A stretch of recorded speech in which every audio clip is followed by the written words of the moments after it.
కృష్ణుడు అఘాసురుని సంహరించడం, తనకెంతో ప్రేమాస్పదమైన గోపబాలులతో చల్ది తినడం, పద్మసంభవుడైన బ్రహ్మకు తన లీలలను, బ్రహ్మదూడలను పిల్లలను దాచిన ఆ విషయాన్ని కృష్ణుడెలా నిర్వహించాడో అనే వృత్తాంతాన్ని చదివిన వారికి, విన్నవారికి వారి కోరిక నెరవేరుతుంది.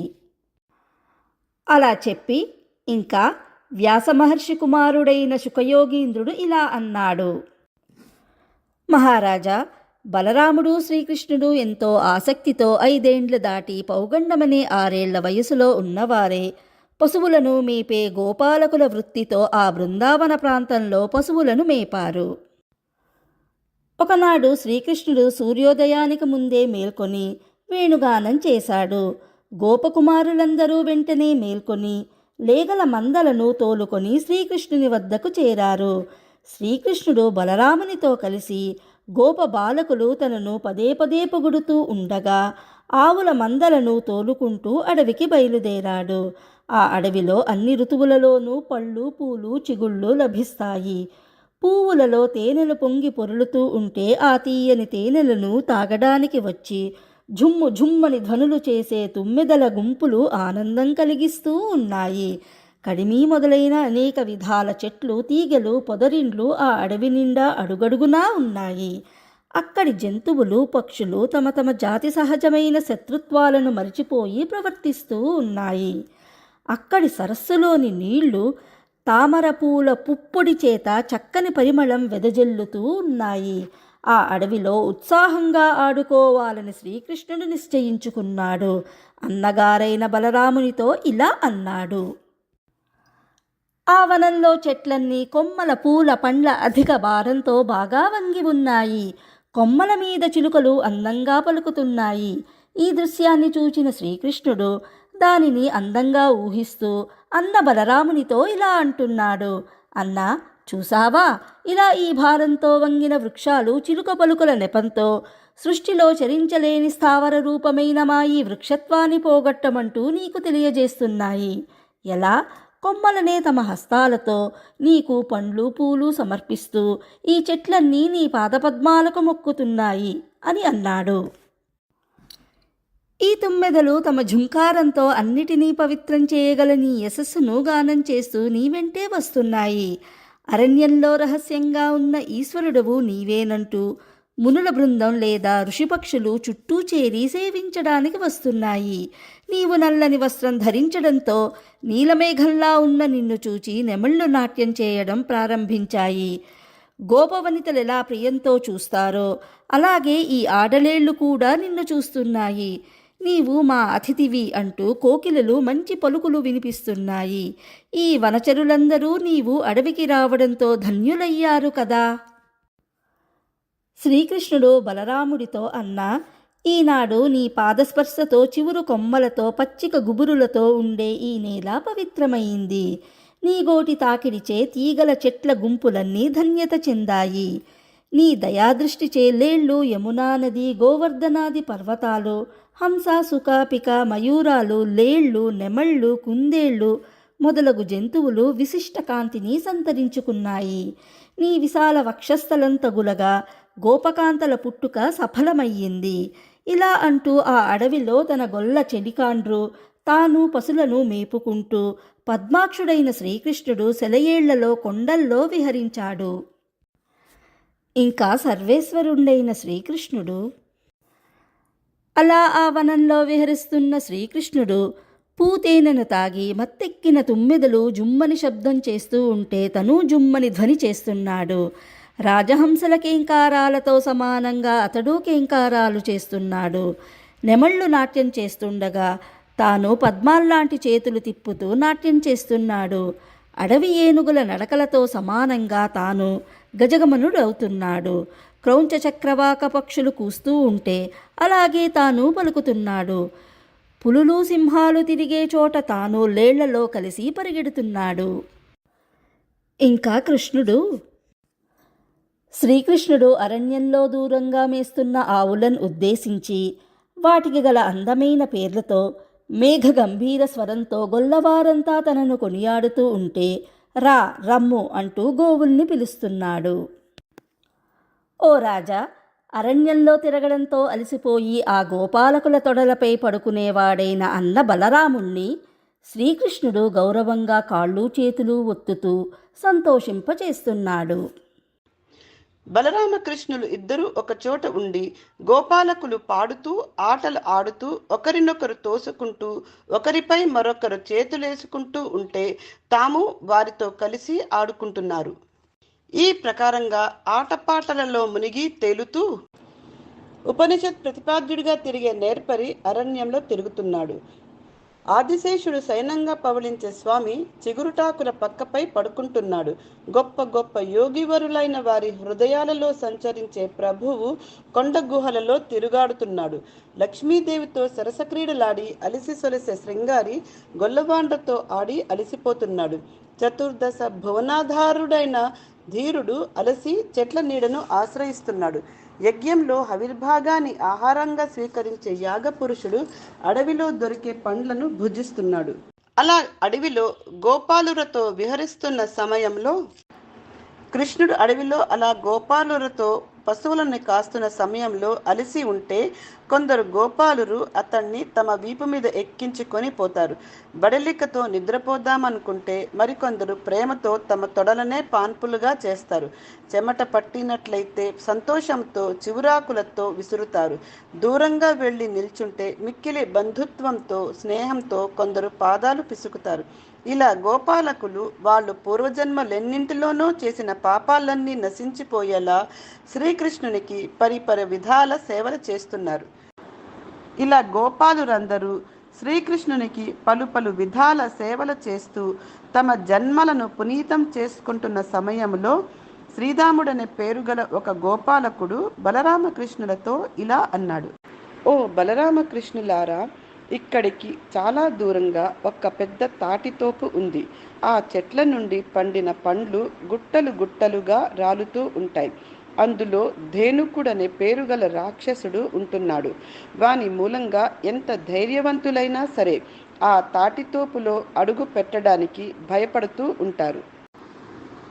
ఆ పండ్ల వాసన మా ముక్కు పుటాల గుండా మా మనస్సుల్లోకి ప్రవేశించి వాటిని తినాలనే కోరిక పుట్టించి క్షోభ కలిగించి మా మనస్సులని ఆ పండ్ల వద్దకు లాగుకొని పోయింది.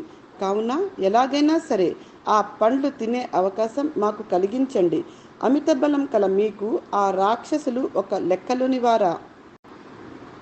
ఆ పండ్ల వాసన మా ముక్కు పుటాల గుండా మా మనస్సుల్లోకి ప్రవేశించి వాటిని తినాలనే కోరిక పుట్టించి క్షోభ కలిగించి మా మనస్సులని ఆ పండ్ల వద్దకు లాగుకొని పోయింది. కావున ఎలాగైనా సరే ఆ పండ్లు తినే అవకాశం మాకు కలిగించండి. అమిత బలం కల మీకు ఆ రాక్షసులు ఒక లెక్కలోని వారా?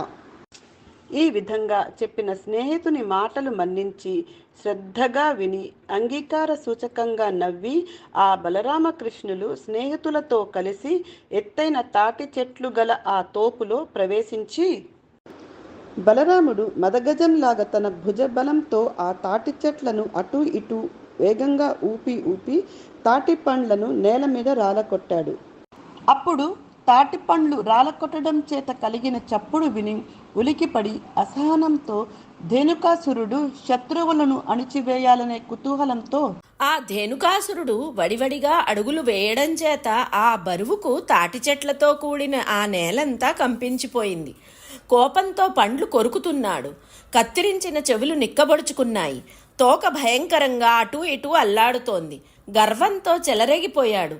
గొల్లవారు అదిరిపోయేట్టుగా వెనుకకు తిరిగి వెనుక కాళ్లతో బలరాముణ్ణి గుండె మీద తన్నాడు. వెనుక కాళ్లతో తన్నడం గాడిద నైజం. పిమ్మట ఆ ధేనుకాసురుడు బలరాముణ్ణి కరవాలని ప్రయత్నించి వీలు కాకపోవడం వల్ల అతన్ని కోపంతో చురచురా చూస్తూ తన్నబోయాడు. కానీ వానికి శక్తి చాలలేదు. ఇటూ అటూ వట్టి నేలను తన్నాడు. ఆ తాపులు బలరామునికి తగలలేదు. అటు పిమ్మట బలరాముడు కోపావేశంతో ఆ ధేనుకాసురుని 4 కాళ్ళు ఒంటి చేతితో పట్టుకొని గిరగిరా త్రిప్పి నేలకేసి కొట్టి చంపి బలరాముడు ఆ ధేనుకాసురుని కళేబరాన్ని ఒక తాటి చెట్టు కొన మీద పడే విధంగా విసరగా దాని దెబ్బకు ఆ తాటి చెట్టు విరిగి మరొక తాటి చెట్టు కొన మీద పడింది. అది విరిగి మరో తాటి చెట్టు కొన మీద పడింది. ఈ విధంగా ఒకదాని మీద మరొకటి పడి విరిగి సుడిగాలి తాకిడికి కూలే విధంగా ఆ తోపులోని తాటి చెట్లన్నీ కూలిపోయాయి. పడుగుపేకగా అల్లుకొన్న దారాల నుండి బట్ట పుడుతోంది.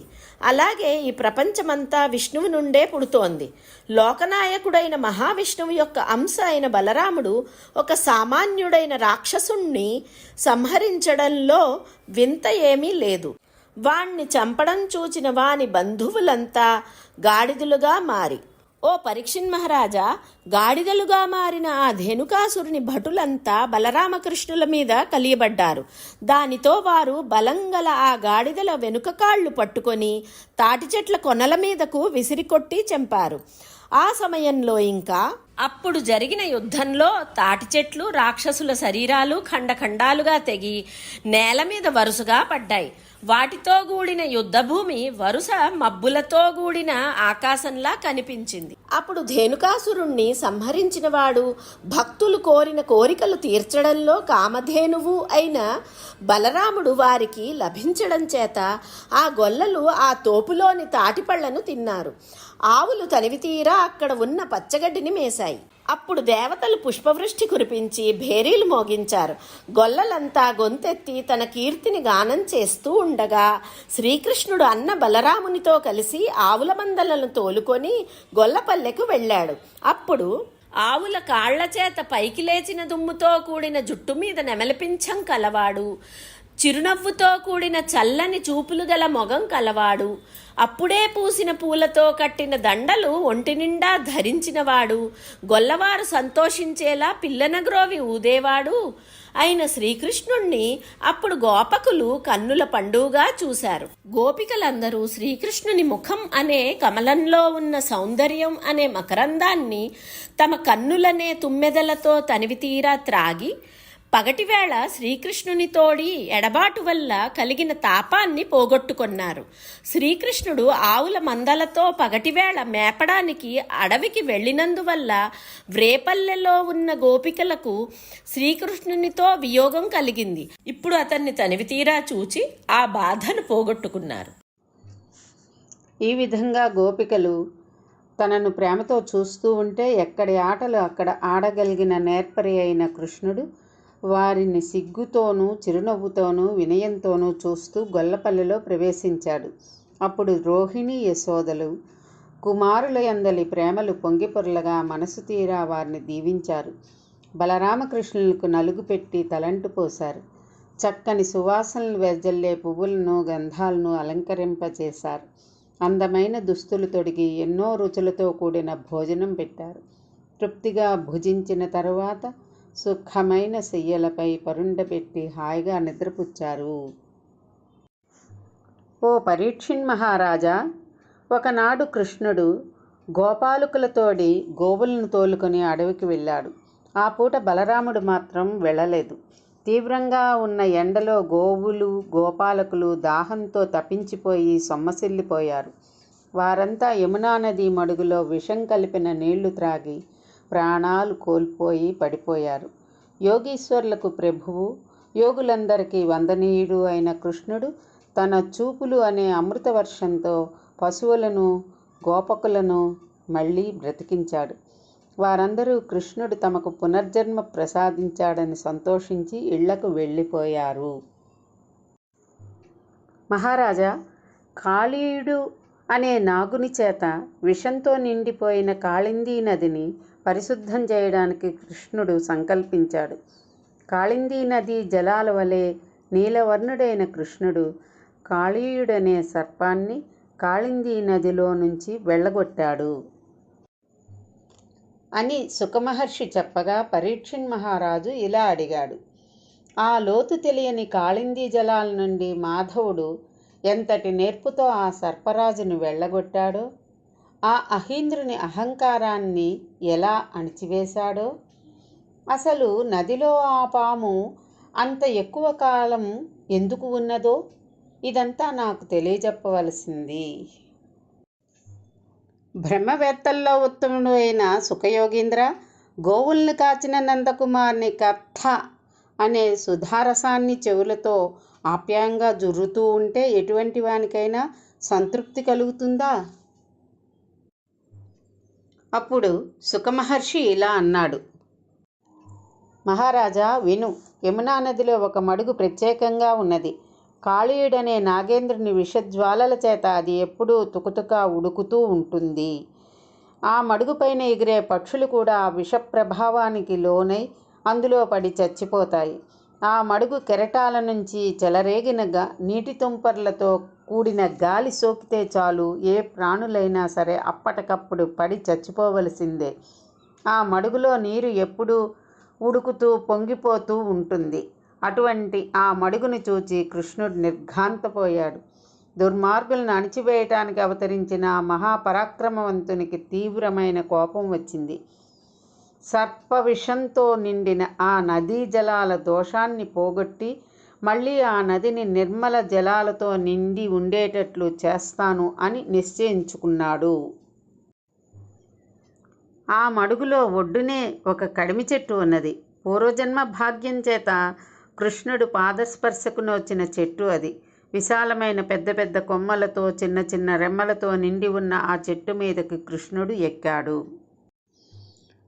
నడుమునకు ఉన్న దట్టిని గట్టిగా బిగించి చుట్టుకున్నాడు. తల వెంట్రుకలు నెమలిపించంతో గట్టిగా బిగించి కట్టుకున్నాడు. భుజాలు చరిచి 2 పాదాలు గట్టిగా ఊదిపట్టి ఆ గోపాలసింహుడు ఆ చెట్టు కొమ్మ మీద నుంచి మడుగులోకి కుప్పించి దూకాడు.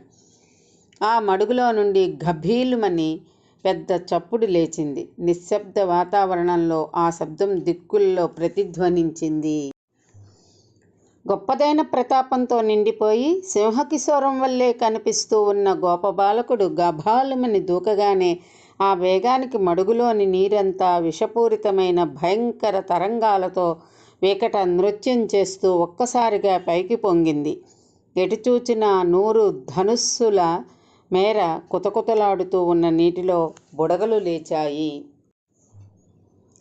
మత్స్యావతారంలో సముద్ర మధ్యంలో విహరించుతూ ఈదడం అనేది విష్ణువునకు ఇంతకు ముందే అభ్యాసమైంది. కృష్ణుడు ఆ మడుగులో నీరు అల్లకల్లోలమై ఉవ్వెత్తున కెరటాలు లేచేటట్లు బాహువులతో కలిచివేస్తూ అటూ ఇటూ ఈదాడు. ఆ దృశ్యం చూడడానికి మహాభయంకరమైనది. ఆ మడుగులోని ఉన్న కాళీయ నాగేంద్రుని గుండెల్లో రోషాగ్ని జ్వాలలు రేగాయి. ఆ సమయమున వీడు చిన్నపిల్లవాడు, పైగా ఒంటరివాడు. ఇటువంటి వాడు అయి ఉండి నా మడుగును క్షోభింపచేశాడు. నేను ఈ మడుగు లోపల ఉన్నాననే సంగతి వీనికి తెలిసి ఉండదు. నాకు కోపం వచ్చిందంటే ఎంత తీవ్రంగా ఉంటుందో లోకానికి తెలియచేయడానికి ఇదే అదను. నా క్రోధాగ్ని జ్వాలల్లో ఇతన్ని బూడిద చేసి వీని ప్రాణాలు తీస్తాను అని ఈ విధంగా అనుకుని ఇంకా విజృంభిస్తూ ఈ విధంగా ఆలోచించిన కాళీయుడు సర్పసైన్యంతో కలిసి విషాగ్ని జ్వాలల కాంతులు అంతటా వ్యాపిస్తూ ఉండగా వేగంగా వెళ్ళి శ్రీకృష్ణుడిని కాటువేశాడు. శ్రీకృష్ణుడు నీలమేఘంలా ఉన్నాడు. జంకు గొంకు లేకుండా ఆ మడుగు నీళ్లలో స్వేచ్ఛగా విహరిస్తున్నాడు. ధైర్య గాంభీర్య గుణాలు కలిగి ఉన్నాడు. బంగారు రంగుల పట్టు వస్త్రాన్ని కట్టుకుని ఉన్నాడు. సర్పరాజైన కాళీయుడు శ్రీకృష్ణుని కాటువేసి అంతటితో ఊరుకోకుండా తన నోటి నుండి విషపు మంటలు వెలిక్రక్కుతూ జంకు గొంకు లేకుండా తన పొడవైన శరీరంతో శ్రీకృష్ణుని వేగంగా బంధించి వేశాడు. ఈ రీతిగా శ్రీకృష్ణుడు కాళీ సర్పం చేత బంధింపబడి కాళ్ళు చేతులు ఆడనందువల్ల కదలిక మెదలిక లేకుండా ఉండడం చూశారు గొల్లపిల్లలు. అతడు తమకు ప్రాణ స్నేహితుడు. అతని మహిమలు వారికి తెలియవు. తమ సంపదలు, భార్యలు, కోరికలు, మనస్సులు అన్నింటినీ శ్రీకృష్ణుడికి సమర్పించి సర్వస్వం శ్రీకృష్ణుడే అని నమ్మినవారు కావున అదిగో ఆ పాము మన కృష్ణుడిని కరిచింది. అంతటితో వదిలిపెట్టకుండా పొగరబోత్తనంతో అతని శరీరమంతా చుట్టుకొని కదలకుండా బంధించి వేసింది. ఇంక ఇప్పుడు ఏం చేస్తాము? ఎక్కడికి వెళ్తాము? దీన్ని లొంగదీగల సమర్థులెవరు? ఏంటి ఉపాయం అని గొల్లపిల్లలంతా శోకంతో బొబ్బలు పెడుతూ నేల మీద పడిపోయారు. శ్రీకృష్ణుణ్ణి కాళీయ సర్పం కరవడం చూచిన ఆవులు, ఎద్దులు, దూడలు అన్నీ దుఃఖంతో మేతమేయడం మానేసి అరుస్తూ ఉండిపోయాయి. ఓ రాజా, కాళీయుడు శ్రీకృష్ణుని కరచి చుట్టివేయడంతో ఎన్నో ఉత్పాతాలు సంభవించాయి. భూమి కంపించింది. ఆకాశం నుండి నిప్పురవ్వలు రాలుతూ కనిపించాయి. గొల్లపల్లెలో ఉండే ఆడవారికి కుడి కన్నులు, మగవారికి ఎడమ కన్నులు అశుభాన్ని సూచిస్తూ అదిరాయి. గొల్లపల్లెలో ఉన్న నందుడు, యశోద మొదలైన గొల్లవారు, ఆడవారు, మగవారు అందరూ ఆ దుశ్శకునాలు చూచి భయపడిపోయారు. శ్రీకృష్ణుని సామర్థ్యం తెలియక గొల్లపిల్లలు ఆవుల మందలతో కలిసి ఉన్న శ్రీకృష్ణుడు ఎక్కడైనా ఆపదలో చిక్కుకొన్నాడా ఏంటి అని ఆరాటపడ్డారు. మిక్కిలి ప్రేమతో పిన్నా పెద్ద అన్న తేడా లేకుండా అందరూ పెద్ద పెట్టున ఆక్రందనలు చేస్తూ గొల్లపల్లె నుండి బయలుదేరారు. ఓ రాజా, ఈ విధంగా గొల్లపల్లెలోని వారంతా శ్రీకృష్ణుని శక్తి తెలియక అజ్ఞానంతో అతని జాడ తెలుసుకొనడం కోసం వెళ్తూ ఉంటే అతని శక్తి తెలిసిన వాడైన బలరాముడు వారిని ఆపు చెయ్యలేదు. పైగా పకపక నవ్వుకుంటూ వారిని గమనిస్తూ ఊరుకున్నాడు. బలరాముడు, నందుడు మొదలైన గొల్లలు అడవిదారిలో శ్రీకృష్ణుని వెతుకుతూ వెళుతూ ఉన్నారు. ఆవులను కాచే గోపబాలుల అడుగుజాడలు, ఆవుల అడుగుజాడల నడుమ శ్రీకృష్ణుని అడుగుజాడలు కనబడుతూ ఉన్నాయి. వాటి అడుగుల జాడలు ఉత్తమ సాముద్రిక చిహ్నాలైన యవరేఖ, అంకుశరేఖ, హలరేఖ, కమలరేఖ, కులుసరేఖ, చక్రరేఖ, చాపరేఖ, ధ్వజరేఖ మొదలైన రేఖలు ఆ అడవిదారికి ఆభరణాలుగా అందంగా ఉన్నాయి. ఆ జాడల వెంబడి దారి తప్పకుండా వెళ్ళి కాళీయుని భయం వల్ల అక్కడికి వెళ్ళడానికి అందరూ భయపడే కాళిందీ నది ఒడ్డుకు చేరారు. ఏటి నడుమ ఎవరికీ లొంగని బలం కల కాళీయుడు కరవడం చేత చేష్టలుడికి ఆ పాము శరీరంతో శరీరమంతా చుట్టుకున్నందువల్ల సమసిల్లు పడి ఉన్న శ్రీకృష్ణుని చూచి ఒడ్డున నిలబడి దుఃఖం ఆపుకోలేక కృష్ణ కృష్ణ అని గొంతెత్తి విలపిస్తూ తమ దురదృష్టాన్ని తిట్టుకునే కృష్ణుని తోడివారైన గొల్ల కుర్రల్ని చూశారు. మేతలు మాని రెప్పవేయకుండా దుఃఖంతో శ్రీకృష్ణునే చూస్తూ ఉండే గోవుల్ని, దూడల్ని చూశారు. ఈ గొల్ల పిల్లలు, ఆవులు ఆనాటి ఉదయమే శ్రీకృష్ణునితో పాటుగా గొల్లపల్లె నుండి అడవికి వచ్చిన వారన్నమాట. ఈ సన్నివేశం అంతా చూచిన గోపికలు యశోదను కౌగిలించుకుని శ్రీకృష్ణుని చేష్టలు తలుచుకుని ఈ విధంగా విలపిస్తూ ఉన్నారు. శ్రీకృష్ణ, మేము నీకు ఎదురుగా వస్తే నీవు మాకు ఎదురు వచ్చేవాడు. ఈవేళ మేము వచ్చినా నీవెందుకు ఎదురు రావడం లేదు? మేము నీ కేసు చూస్తే చాలు, నీవు దయతో మా వైపునకు చూచేవాడవు. నేడు మేము నిన్ను చూస్తూ ఉన్నా నీవు మా కేసి చూడడం లేదు. మేము కృష్ణ అని పిలిస్తే చాలు, ఓ అని వెంటనే గట్టిగా ఉత్సాహంతో బదులు పలికేవాడవు. నేడు మేము ఎంత పిలిచినా నీవు పలకడం లేదు. మేము నిన్ను తలుచుకుంటే చాలు, మమ్మల్ని గురించి తలచేవాడవు. ఈనాడు ఆ ఆలోచన నీకు రావడం లేదు అని గోపికలు భక్తితో పరవశించిన భక్తురాళవలే పలికి ఒళ్ళు మరిచిపోయారు. ఆ సమయంబున నందయశోదాదులు హరించూచి అధికంబైన శోకంబునన్ ఇట్లనిరి. తామరపూల వంటి కన్నుల గల ఓ కృష్ణ, విషాన్ని రొమ్ములలో దాచుకొని వచ్చిన దుష్టరాక్షసి పూతన ఇచ్చిన పాలు త్రాగి అరిగించుకున్న అద్భుతమైన శక్తి కలవాడివి కదా. అటువంటి నీకు ఈ పాము విషం ఎక్కిందంటే ఎంత ఆశ్చర్యకరమైన విషయమో కదా. అయ్యో బిడ్డ, భయంకరమైన సర్పం కోపంతో నిన్ను కరుస్తూ ఉంటే ఎంతగా వణికిపోయావో, నీ దౌర్భాగ్యాన్ని ఎంతగా తిట్టుకున్నావో, మా కోసం ఎంతగా పలవరించిపోయావో కదా. బిడ్డ, ఈ పాము మమ్మల్ని కరవకుండా నిన్నెందుకు కరిచిందో కదా. నీవు క్షేమంగా ఉంటే మాకు ఏ ఆపదలు రాకుండా కాపాడుతూ ఉంటావు. నాయనా, నీకు ఆపద కలిగితే నిన్ను మేము రక్షించలేము కదా. ఓ కృష్ణ, ఈవేళ ఎప్పటిలాగా మమ్మల్ని గౌరవంగా ఎందుకు చూడవు? స్నేహితులతో ఏకాంతంగా ఎందుకు మాట్లాడవు? చెవులకు ఇంపుగా కాళ్లగజ్జెలు మ్రోగే విధంగా తల్లుల ఎదుటకు వచ్చి ఎందుకు నాట్యం చేయవు? గొల్లపడుచులతో పరిహాస ప్రసంగాలు ఎందుకు చేయవు? తండ్రి కృష్ణ, నీవు ఈ విధంగా పాముకు చిక్కిపోయావే, ఇంకా మా చెవులు సఫలములయ్యేలా మాతో ఎవరు మాట్లాడుతారు? మా కాళ్ళు చేతులు ధన్యములయ్యే విధంగా ఎత్తుకోమని మా పైకి ఎవరు ఎగప్రాకుతారు? మా కళ్ళు చల్లగా ఎవరు చిరునవ్వులు చిందిస్తారు? నోటికింపుగా మా చేత మంచి పాటలు ఎవరు పాడిస్తారు? ఇటుపైన మా ఆలనా పాలనా చూచేవారెవరు? నీయందే మా మనస్సులు లగ్నమైపోయాయి. నిన్ను విడిచి వెళ్ళలేము. ఇంకా మాకు ఇళ్ళు వాకిళ్ళు అక్కరలేదు. నీవు ఎక్కడ ఉంటే అదే మా ప్రపంచం. నీవు లేని ఈ లోకం మాకెందులకు? ఈ విధంగా నందాదులైన గొల్లవారంతా ఒకరినొకరు పట్టుకుని దుఃఖిస్తూ ఉన్నారు. కృష్ణుణ్ణి విడిచి బ్రతకలేక దుఃఖంతో కాలిపోతూ అతనితో పాటే మనం కూడా మడుగులో పడి ప్రాణాలు విడిచిపెట్టేద్దాం అని మడుగులో దూకడానికి సిద్ధమయ్యారు. భగవంతుని అంశావతారమైన వాడు, శ్రీకృష్ణుని శక్తి సామర్థ్యాలు తెలిసినవాడు అయిన బలరాముడు వారిని ఆపుచేసి ముందు ముందు ఏమి జరగబోతోందో మీకు తెలియదు కనుక ధైర్యం విడిచిపెట్టకండి, ఓర్చుకొని వేచి చూడండి అని చెప్పాడు. గొల్లపల్లెలో ఉండే గొల్లలందరూ తమ ఆలుబిడ్డలతో వచ్చి తన కోసం విలపించడం చూచి శ్రీకృష్ణుడు ఏమీ చేతకాని సామాన్య మానవునివలే 2 గడియల సమయం మాత్రం ఊరుకున్నాడు. అప్పుడు శ్రీకృష్ణుడు తన శరీరాన్ని బాగా పెంచాడు. కాళీయుని చుట్టలు విడిపోయాయి. పాము శరీరం బాగా వేడెక్కిపోయింది. దానితో కరవడం మానేశాడు. అలసిపోయాడు. పెద్దగా నిట్టూరుస్తూ పడగల పైకెత్తాడు. ముక్కుల నుండి విషం చిమ్ముతూ ఏమీ చెయ్యలేక కృష్ణుణ్ణి విడిచి దూరంగా నిలబడ్డాడు. పొగచూరిన కట్టెలాగా కాంతిని కోల్పోయాడు. మహాపరాక్రమవంతుడైన ఆ శ్రీకృష్ణుడు జంకు గొంకు లేకుండా ఆ పాము పడగల మీద చేతితో ఒక్క చెరపు చరిచాడు. గరుత్మంతుని వలె ఆ పాము 2 దవడలు చిక్కబట్టి కళ్ళ నుండి విషాగ్నులు బయటకు ప్రసరిస్తూ ఉండగా దాన్ని పైకెత్తి గిరిగిరా త్రిప్పి విసిరివేశాడు. దానితో ఆ భయంకరమైన సర్పం యొక్క గర్వం చాలా భాగం అణిగిపోయింది.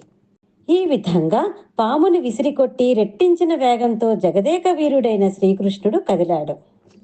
శ్రీకృష్ణుడు అనే ప్రసిద్ధ నర్తకుడు కాళీయుని పెద్ద పెద్ద పడగల మీదకి ఎక్కి మిక్కిలి నేర్పుతో నాట్యం చేశాడు.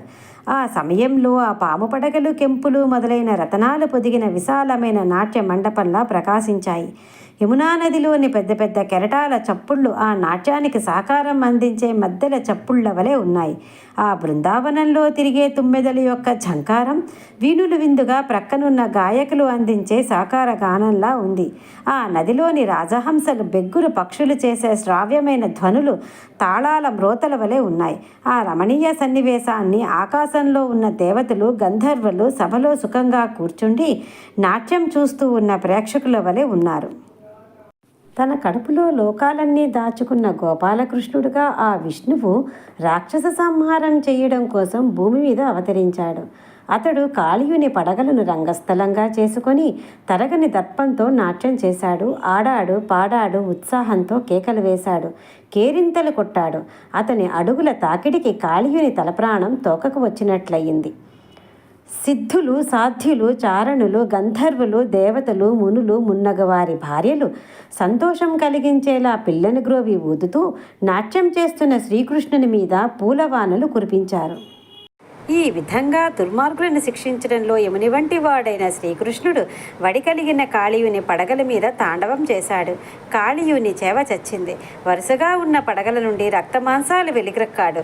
కళ్ళ నుండి విషం కారిపోయింది. చొరవ తగ్గి నీరసించిపోయాడు. ప్రాణాలు పైపైకి రాగా తనలో ఈ విధంగా అనుకున్నాడు: దేవతలైనా సరే నా విషాగ్ని జ్వాలలు తాకాయంటే చాలు గిలగిలలాడుతూ ప్రాణాలు విడిచిపెట్టేస్తారే.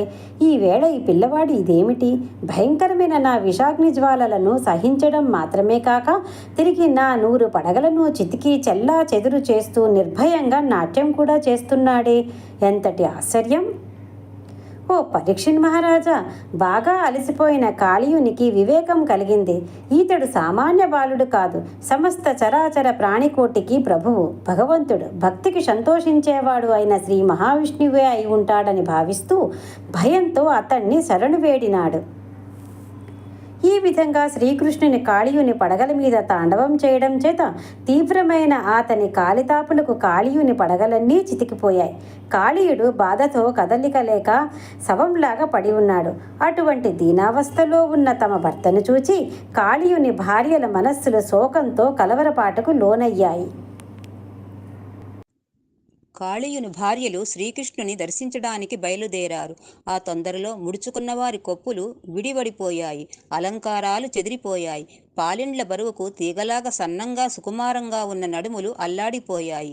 బయట కొంగులు జారిపోయాయి. దిక్కుతోచక భ్రాంతితో కలవరపడిపోయారు. ఏడుస్తూ ఉండే తమ పిల్లల్ని ముందుంచుకుని జంకుగొంకులకు లోనవుతూ భక్తి భావంతో మంచి గుణాలు కలవాడైన శ్రీకృష్ణుని దర్శించారు. కాళీయుని భార్యలు శ్రీకృష్ణుణ్ణి దర్శించి సాష్టాంగ నమస్కారాలు చేసి నుదుటి మీద చేతులు జోడించి ఈ విధంగా విన్నవించుకొన్నారు. సకల సద్గుణ సంపన్నుడవైన ఓ శ్రీకృష్ణ, దుష్ట శిక్షణ చెయ్యడం కోసం భూమి మీద అవతరించిన వాడివి నువ్వు. దుర్మార్గుడైన ఈ కాళీయుణ్ణి శిక్షించడం గుణమే కానీ దోషం కాదు. సర్వలోకాలకు ఆధారభూతుడవైన ఓ పరమేశ్వర, శత్రువుల కొడుకులందు కూడా సమభావంతో దయ చూపేవాడవు. అట్టి నీకు ఎవరి మీదనూ పగ ఉండదు. దుష్టుల్ని శిక్షించడం లోక సంరక్షణం కోసం తప్ప మరేమీ కాదు. విషం నోట్లోనూ మనసులో కోపం ఉంచుకుని తిరిగేవారం అయిన మమ్మల్ని శిక్షించడం వాస్తవానికి దండనం కాదు, ఒక విధంగా మాకు మేలు కలిగించడమే. నీవు చేసిన ఈ పనితో మాకు విషం కలవారమనే పొగరు దిగిపోయింది. ఈ కాళీయ సర్పరాజు పూర్వజన్మలో ఎంత గొప్ప తపస్సు చేశాడో, ఎటువంటి పుణ్యకార్యాలు ఆచరించాడో, ఎటువంటి సత్యవాక్యాలు పలికాడో, ఎంతటి మహానుభావులకైనా వనగూడని పరమేశ్వరుడు అయిన నీవు వేడుకతో ఈతని పడగల మీద నాట్యం చేశావంటే అదెంతటి అదృష్టమో కదా.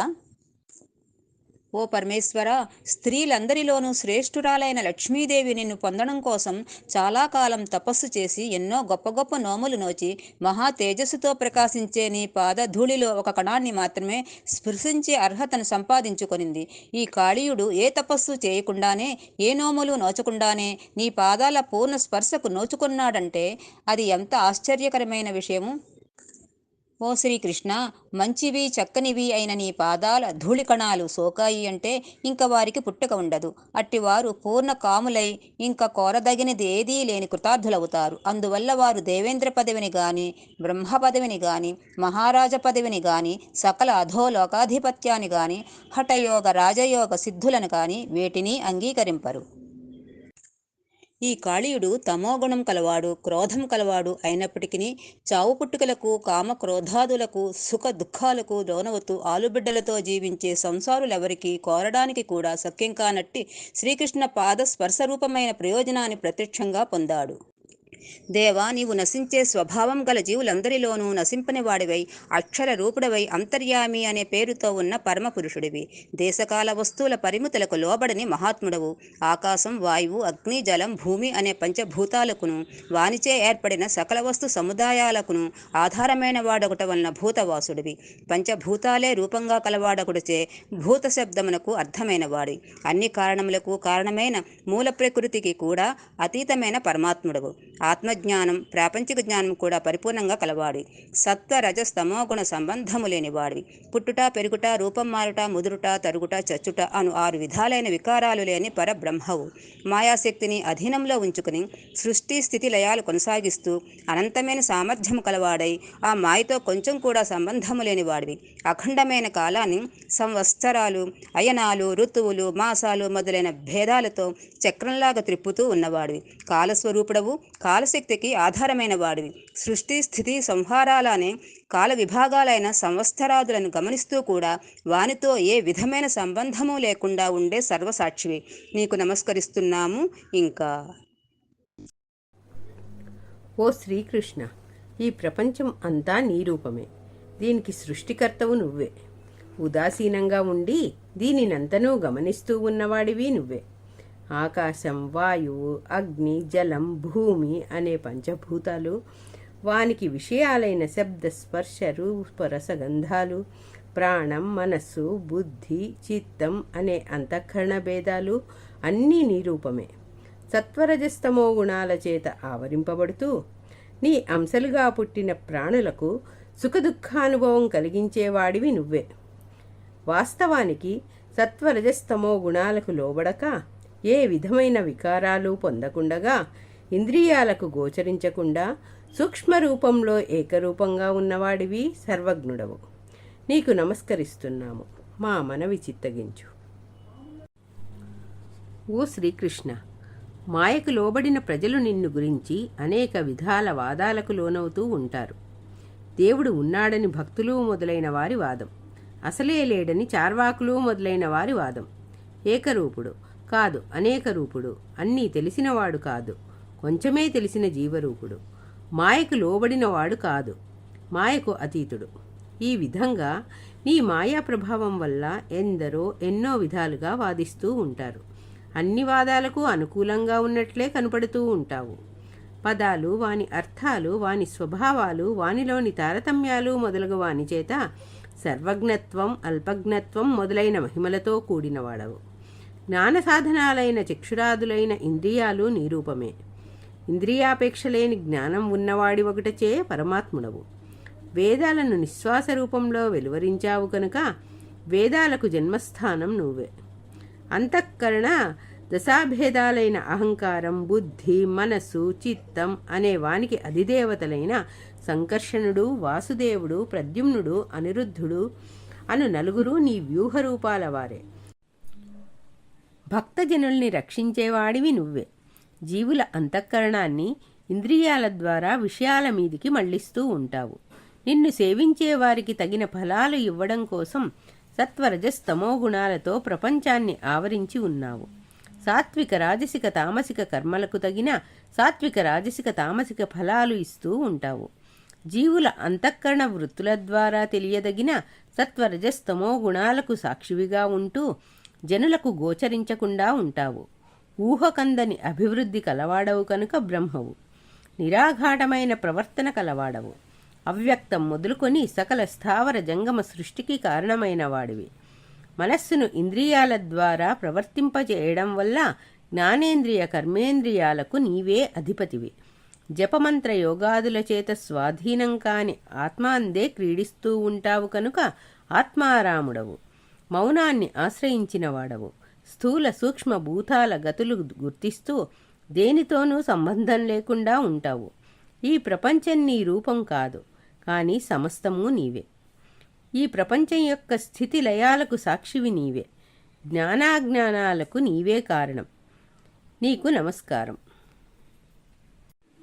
సమస్త జగత్తులకు ప్రభువైన శ్రీకృష్ణ, నీవు యశస్సు, వీర్యం మొదలగు 6 విధాలైన ఐశ్వర్యం కలవాడివి. కాలస్వరూపుడివి. ఏ విధమైన కోరిక లేకుండానే లీలామాత్రంగా చతుర్ముఖ బ్రహ్మరూపం ధరించి విశ్వసృష్టిని, విష్ణురూపం ధరించి స్థితిని, రుద్రరూపం ధరించి నాశాన్ని చేస్తూ ఉంటావు. ఓ పరమేశ్వర, ఈ శరీరాలు ఎంతకూ శాంతి లేనివి. అంతేకాక అజ్ఞానంతో కూడుకున్న మూర్ఖమైన జన్మలు ఇవి. కానీ నీవు ప్రశాంతతను అనుభవిస్తున్న మంచివాళ్లల్లో మాత్రమే ధర్మానికి మేలు కలిగించేందుకు అనుభవానికి వస్తూ ప్రకాశిస్తూ ఉంటావు. కృపానిధి శ్రీకృష్ణ, నీలో ఏ తప్పు లేదు. తప్పు చేసిన మా భర్తను శిక్షించడం నీ తప్పు కాదు. మా పెనిమిటి ఆలోచనలలోనూ చేతలలోనూ పొరపాట్లు ఉన్నాయి. లోకంలో కుమారులు ఎటువంటి తప్పు చేసినా తల్లిదండ్రులు క్షమిస్తూ ఉంటారు కదా. రాజులు కూడా తప్పు చేసిన వారిని ఒక్కొక్కసారి దండించకుండా విడిచిపెడుతూ ఉంటారు. నీవు జగత్తునకే ఈశ్వరుడవు, దయకు గనివంటి వాడవు. అటువంటి నీవు మా భర్తను దయతలిచి కాపాడుమయ్యా. మా పెనిమిటి మంచివాడని సమర్థించలేము.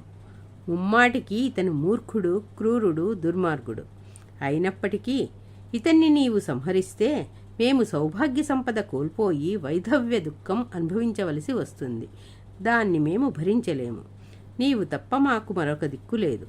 కాబట్టి దయతో మా భర్తను మన్నించి మా భర్త పడగల మీద కాళ్లతో త్రొక్కడం చాలించి మాకు పతిభిక్షను ప్రసాదించు స్వామి.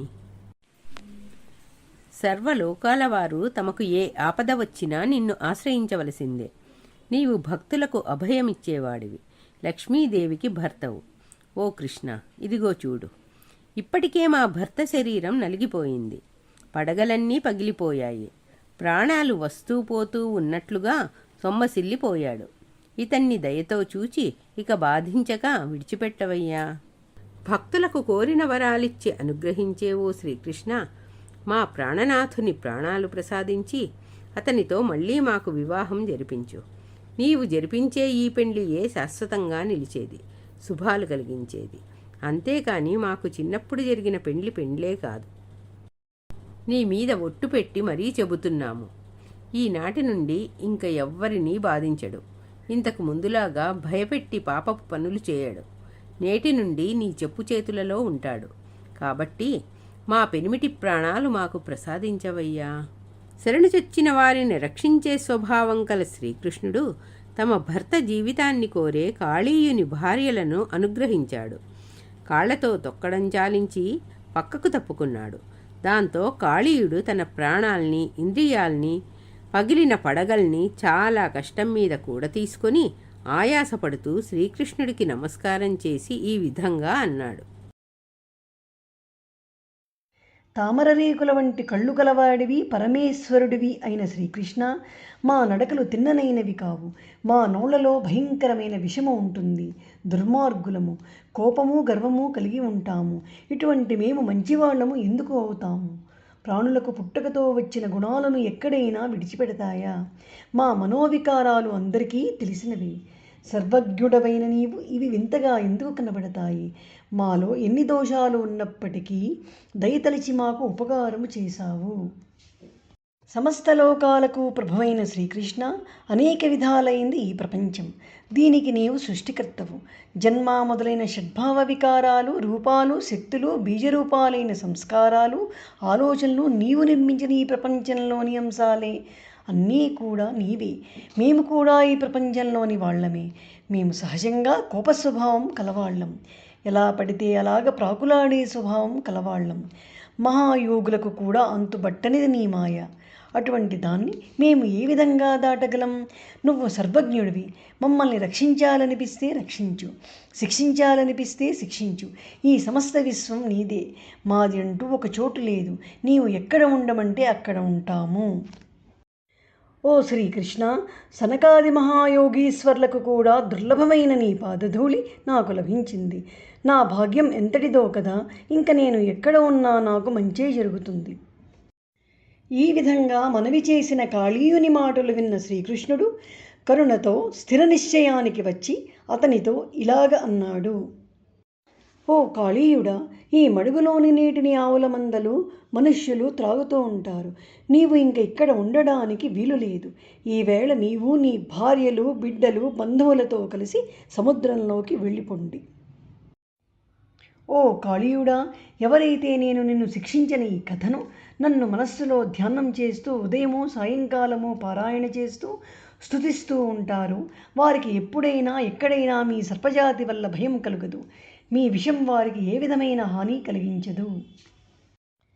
ఈ క్షణం నుండి ఏ మానవులు ఈ యమునలోని కాళిందీ మడుగులో స్నానం చేసి ఉపవాసం ఉండి స్థిర భక్తితో నన్నే ధ్యానిస్తూ పూజిస్తూ దేవతలకు, పితరులకు, ఋషులకు తర్పణాలు విడుస్తూ ఉంటారు, వారు సర్వ పాపాల నుండి విముక్తులై నిర్మలమైన మనస్సు కలవారే మేలు పొందుతారు. ఇంతకు మునుపు నీవు రమణక ద్వీపములో ఉండేవాడవు. గరుత్మంతుడు నిన్ను పట్టుకుని తింటాడేమోననే భయంతో వచ్చి అతనికి కనబడకుండా ఉండడం కోసం లోతైన ఈ మడుగులో దాగుకున్నావు. నేను నీ మీద నాట్యం చేయడం వలన నా పాదాల ముద్రలు నీ పడగల మీద పడ్డాయి. వాటిల్ని చూసి గరుత్మంతుడు ఇంక నీ జోలికి రాడు. నిర్భయంగా ఉండు. ఎవరికీ అంతు చిక్కకుండా విహరించే శ్రీకృష్ణుడు ఈ విధంగా ఆజ్ఞాపించగానే కాళీయుడు అలా చేయడానికి అంగీకరించాడు. తన భార్యలతో కలిసి తాను క్రొత్తవి దేవలోకంలో మాత్రమే లభ్యమయ్యేవైన వస్త్రాలు, ఆభరణాలు, మణిసరాలు బహుమతిగా ఇచ్చాడు. తుమ్మెదలకు ఆశ్రయమై తేనెలు వెళ్ళి విరిసే నల్లకలువల దండను భక్తితో సమర్పించాడు. భార్యలు, కొడుకులు, స్నేహితులతో కలిసి శ్రీకృష్ణుడిని చాలా పర్యాయాలు స్తోత్రం చేసి సాష్టాంగదండ ప్రణామ ప్రదక్షిణలు చేసి లేచి నమస్కరించి శ్రీకృష్ణుని వద్ద సెలవు తీసుకుని సముద్రంలోని ద్వీపానికి వెళ్ళిపోయాడు. ఈ ప్రకారంగా కాళీయుణ్ణి యమునా నది నుండి దూరంగా సముద్రంలోకి వెళ్ళగొట్టడం ఎంతటి గొప్పవారికి సాధ్యం కాని పని. అటువంటి పనిని శ్రీకృష్ణుడు అలవోకగా చేశాడు. దానితో యమునా నది అమృతం వంటి నీటితో అందరికీ ప్రీతిపాత్రమే వెలుగొందింది. ఇలా సుఖయోగి చెప్పగానే పరీక్షిత్తు ఇలా అడిగాడు. మునీంద్ర, పాములకు నివాసమైన రమణక ద్వీపాన్ని కాళీయుడు ఎందుకు వదిలిపెట్టాడు? అతడొక్కడు గరుత్మంతునికి ఏమి అపచారం చేశాడు? అప్పుడు సుఖమహర్షి ఇలా అన్నాడు. పూర్వం పాములంటే భయపడే జనులందరూ నెల నెల మధురమైన పదార్థాలు పాములకు నైవేద్యంగా చెట్ల మొదళ్లలో పెట్టి వెళ్ళేవారు. గరుత్మంతుడు తమను చంపకుండా తమ భాగాలకు వచ్చిన పదార్థాలన్నీ ప్రతి మాసము ఖగరాజుకు కానుకగా సమర్పించి సర్పరాజులు బ్రతుకుతుండేవారు. కాళీయుడు మాత్రము ఒకసారి తన విషం చాలా గొప్పదనే దురహంకారముతో మదించిపోయి గరుత్మంతుని భాగం ఎగకొట్టి అంతా తానే తినివేశాడు. ఇది విన్న గరుత్మంతుడు కోపించి వీని తలలు చీల్చి చెండాడి పడగలు చించి ప్రాణాలు తీసివస్తాను అంటూ బయలుదేరాడు. బంగారు రంగులో మెరిసిపోతూ ఉన్న గరుత్మంతుని రెక్కల నుండి పుట్టిన బ్రహ్మాండమైన వాయువు మహాఘోరమైన ఎన్నో పర్వతాలనే కంపింపచేసింది. అంతటి మహావేగంతో గరుత్మంతుడు కాళీయుని పైకి వచ్చాడు. అలా వస్తూ ఉన్న గరుత్మంతుని చూచి కాళీయుడు పడగలు వంచి పారిపోలేదు. తన బ్రహ్మాండమైన పడగలన్నింటినీ విప్పి కనుగొనల నుండి వినూత్న విషాగ్ని కణాలు రాలుతూ ఉండగా నాలుకలు చాచి మహావేగంతో తల త్రిప్పుతూ ఉచ్ఛ్వాస నిశ్వాసాలలో నుండి అనల జ్వాలలు ప్రసరింపచేస్తూ ముందుకు దూకి గరుత్మంతుని కాటువేశాడు కాళీయుడు. కాళీయుడు అలా కాటువేయగానే గరుత్మంతుడు విజృంభించాడు. కాళీయుణ్ణి తరుముకుంటూ వెళ్ళి బంగారు రంగులు చిమ్ముతూ ఉన్న తన ఎడమరెక్కతో ఒక దెబ్బ కొట్టాడు. ఆ దెబ్బకు కాళీయుని కోరలు విరిగిపోయాయి. నోళ్ల వెంట రక్తం క్రక్కుకున్నాడు. తలలు చితికి చీలికలు అయిపోయాయి. ఈ విధంగా గరుత్మంతుని చేత దెబ్బతిని భయపడి పారిపోయి కాళీయుడు ఈ లోతైన మడుగులో ప్రవేశించాడు. ఇక్కడ ఒక విశేషం కూడా ఉంది. పూర్వము సౌభరి అనే ముని ఈ మడుగులో తపస్సు చేసుకుంటూ ఉండేవాడు. గరుత్మంతుడు ఒకనాడు ఆకలిగొని ఈ మడుగు వద్దకు వచ్చాడు. ఇందులో ఉన్న చేపల రాజును పట్టుకొని చంపి తినివేశాడు. మిగిలిన చేపలన్నీ దుఃఖంతో ఉసూరుమంటూ ఏడుస్తూ ఉంటే ఆ మహర్షి వాటి శోకం చూచి చాలా బాధపడ్డాడు. అతడు కోపించి ఈనాటి నుండి గరుత్మంతుడు వచ్చి ఇందులో ఉన్న చేపలను మృంగడానికి ప్రయత్నించాడంటే వెంటనే చచ్చిపోతాడు అని భయంకరమైన శాపం ఇచ్చాడు. కాళీయుడు ఒక్కడే ఈ శాపం ఎరుగును, మిగిలిన పాములేవి ఎరుగవు. ఆ కారణం చేత కాళీయుడు ఈ మడుగులో ప్రవేశించి ఉంటున్నాడు. కృష్ణుడు గోవులను గోపాలకులను రక్షించడానికి అతన్ని అక్కడ నుండి వెళ్ళగొట్టాడు. ఈ విధంగా దివ్యగంధాలు వస్త్రాలు మణులతో కూడిన హారాలు అలంకరించుకుని కృష్ణుడు మడుగులో నుంచి బయటకు వచ్చాడు. అలా మడుగు వెడలి వచ్చిన మాధవుణ్ణి చూడగానే ఇంద్రియాలకు ప్రాణాలు వచ్చినట్లు గోకులవాసులందరికీ ప్రాణాలు లేచి వచ్చాయి. యశోదారోహిణులతో పాటు గోపికలు, నందుడు, సునందుడు మొదలైన గోపకులు అందరూ మూర్ఛలలో నుంచి తేరుకుని తెప్పరిల్లి లేచి పరమానందం పొందారు. బలరాముడు తమ్ముణ్ణి కౌగలించుకున్నాడు.